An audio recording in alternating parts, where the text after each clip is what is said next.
Assalamualaikum warahmatullahi wabarakatuh. Waalaikumsalam warahmatullahi wabarakatuh. Alhamdulillah wa syukurillah, kita telah dikumpulkan dalam keadaan sehat walafiat, dalam keadaan iman Islam kita baik, walaupun tadi malam kita pasti capek ya, kelelahan. Ada acara rupiah, tidurnya pasti juga malam, tidur juga nggak seberapa, paling hanya 3 jam kita tidur ini. Bismillah, saya melanjutkan untuk pembacaan Al-Baqarah ayat 178 hingga 179, kemudian dilanjutkan dengan membaca hadis tentang bab menyegarkan berbuat kebaikan.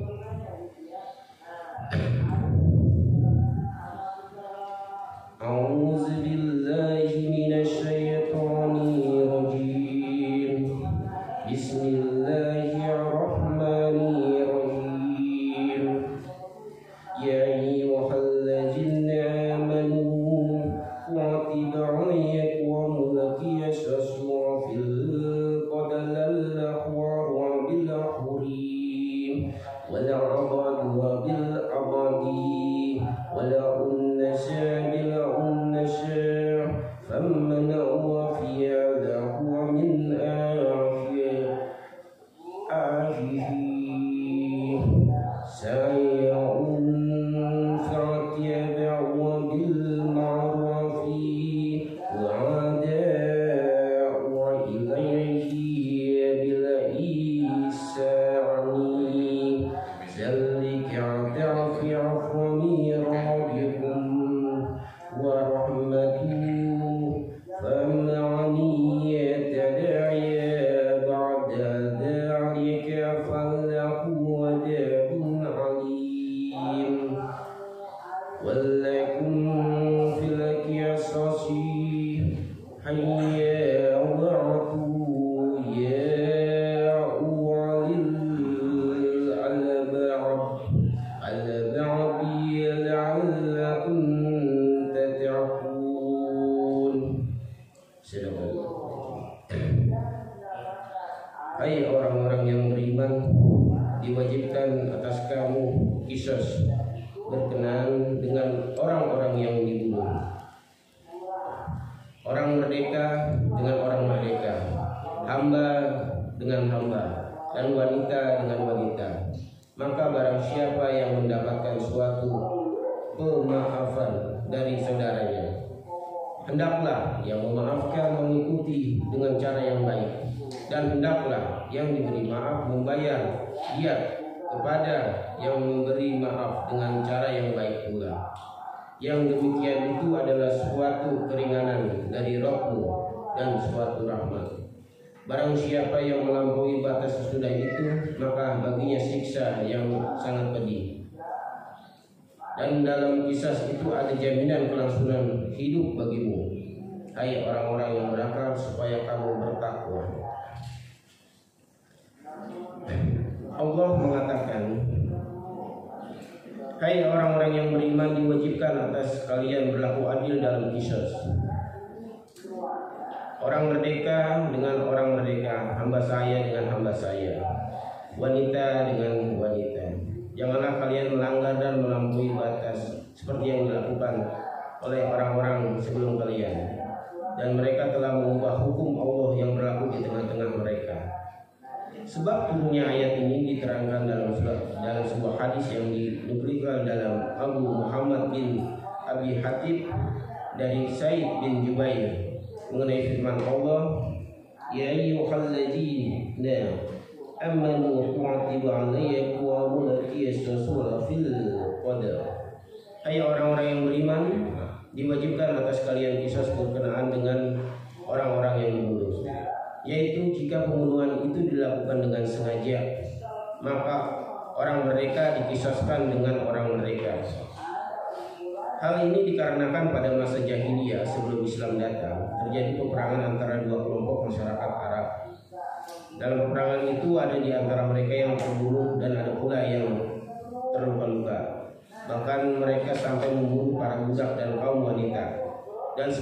kalian sebelum sempat menuntut sebagian lainnya sampai mereka memeluk Islam.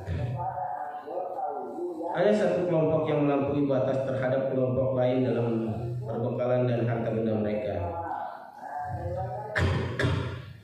Lalu mereka bersumpah untuk tidak rela sehingga seorang budak dari kalangan kami dibalas dengan seorang mereka dari mereka, seorang perempuan kami dibalas dengan seorang laki-laki dari mereka.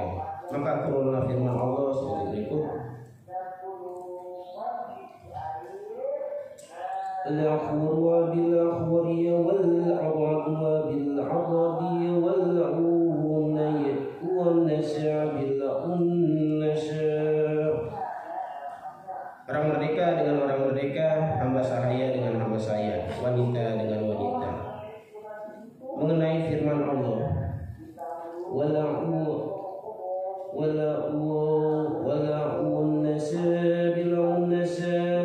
wanita dengan wanita. Ali bin Abi Thalib meriwayatkan dari Ibnu Abbas, yang demikian itu karena mereka tidak mengkisaskan laki-laki yang membunuh wanita, tetapi hanya menerapkannya pada pembunuhan antara sesama lelaki atau sesama perempuan. Kemudian Allah menurunkan ayat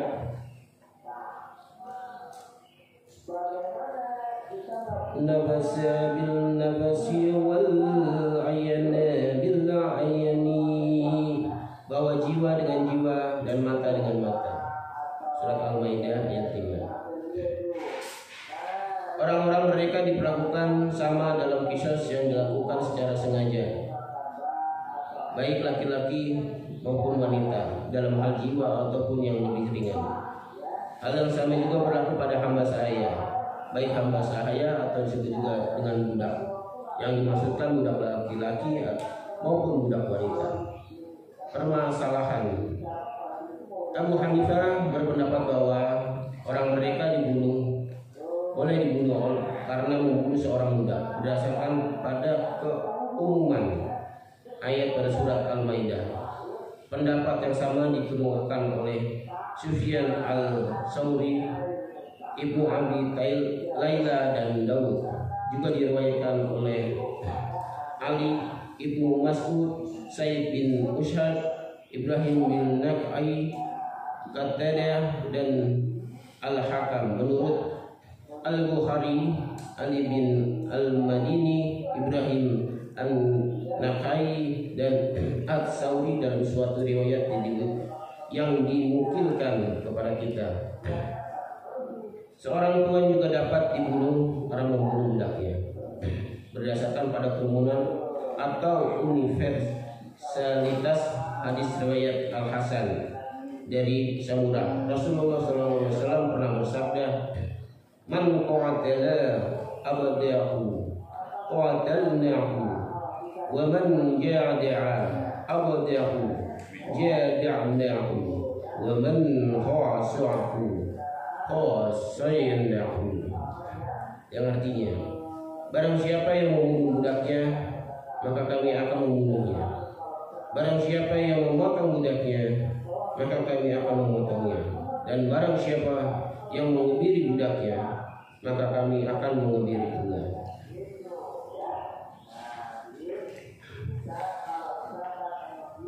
Berbeda dengan jumhur ulama, mereka mengatakan orang merdeka tidak boleh dibunuh karena membunuh seorang budak, karena budak itu merupakan barang dagangan. Jika dia membunuh karena kesalahan atau perbuatan yang tidak disengaja, maka tidak diharuskan membayar diah atau ganti rugi. Namun dia tetap wajib membayar harga budak tersebut.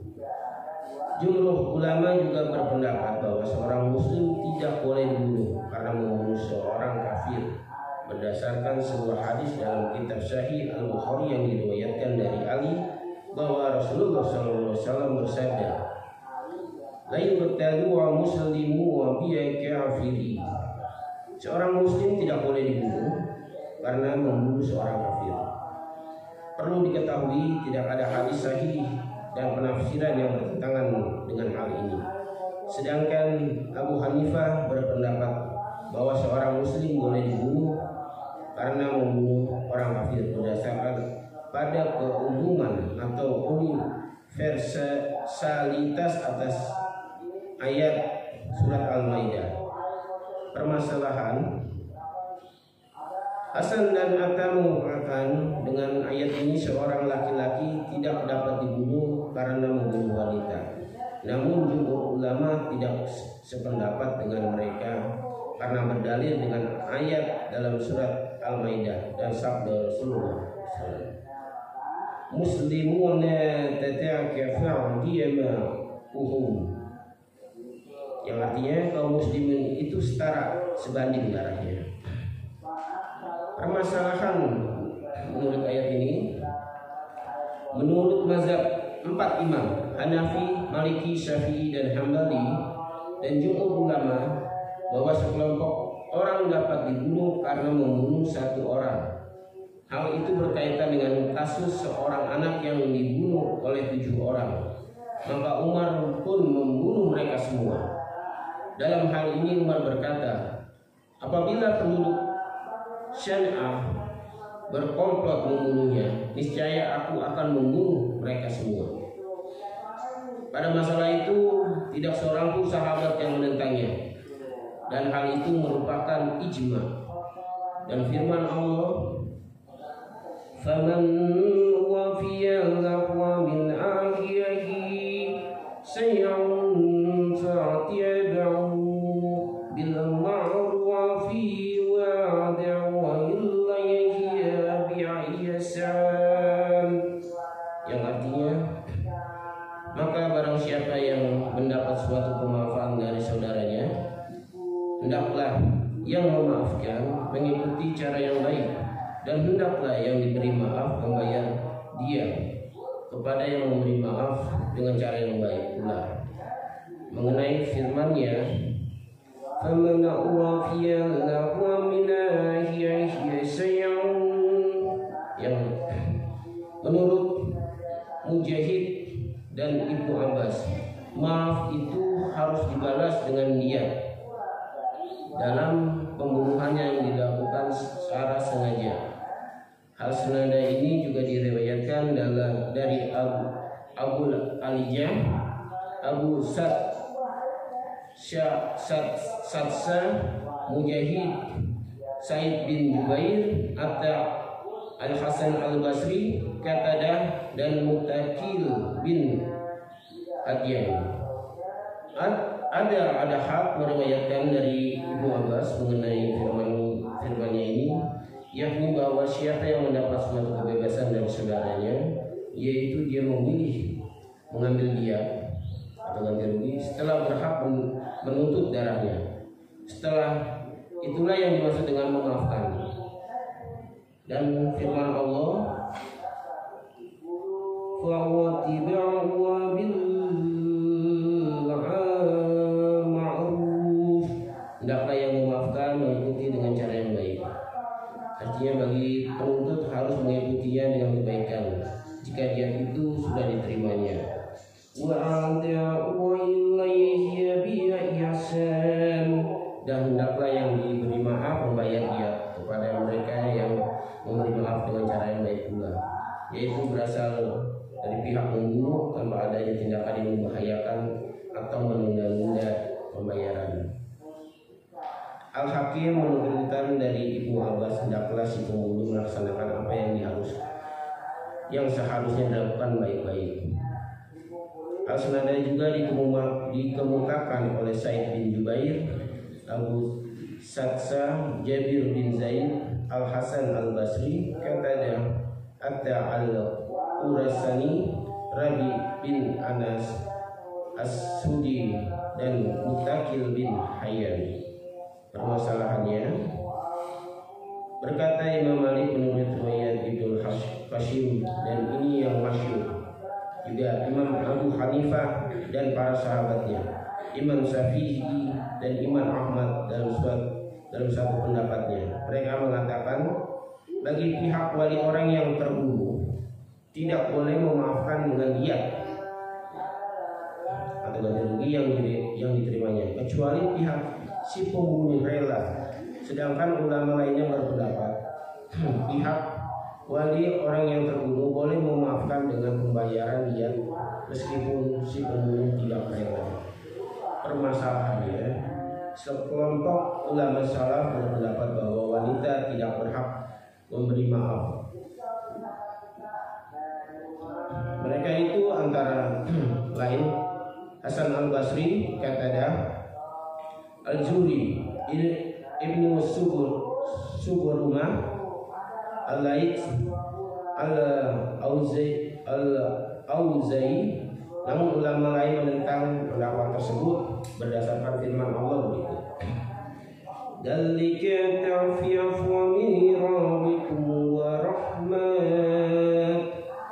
Yang artinya yang demikian itu merupakan suatu keringanan dari Rabb-Mu dan suatu rahmat.